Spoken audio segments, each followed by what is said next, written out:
Trending at usap-usapan nga ngayon sa social media itong si PBB Gen 11 Kulit na dapat daw ito ay sa fourth placer, 'di ba? Ang fourth placer ay si Kai.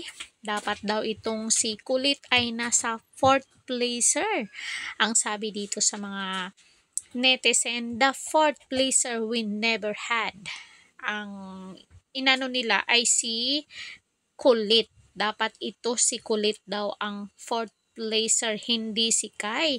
Kasi ang expected ng mga netizen, ang maglalaban si Fiang at Kai. Pero the reality is si Fiang at saka si Rain ang naglalaban.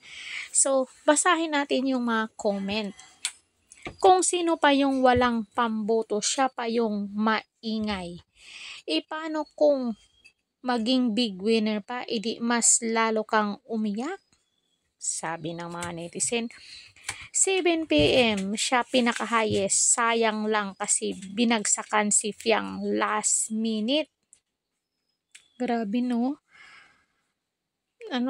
Parang naano din ako kasi si Kai talaga yung, ang dami talagang nanghihinayang kay Kai. Alam nyo guys, yung ano niya, yung sinabi ko sa iyo sa video ko dyan sa Kai Montinola,